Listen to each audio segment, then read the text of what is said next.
আসসালামু আলাইকুম দর্শক, আপনারা সবাই কেমন আছেন? আশা করি অনেক ভালো আছেন। আলহামদুলিল্লাহ আমরাও ভালো আছি।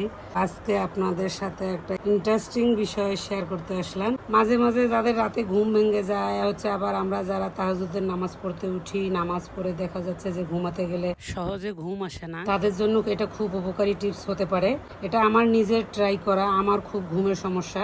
কাঠবাদাম, এটা চীনা বাদাম, এটা কাজু বাদাম, কিশমিশ বাচ্চাদের জন্য হাড় হাড্ডি এবং মেধার জন্য তো ভালো। তো আমি এই 4টা বাদাম এখন ব্লেন্ডার করে একটা বক্সে সুন্দরভাবে নিয়ে নেব।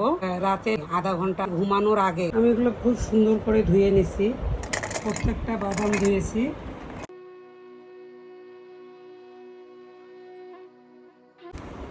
হালকা পানি দেব।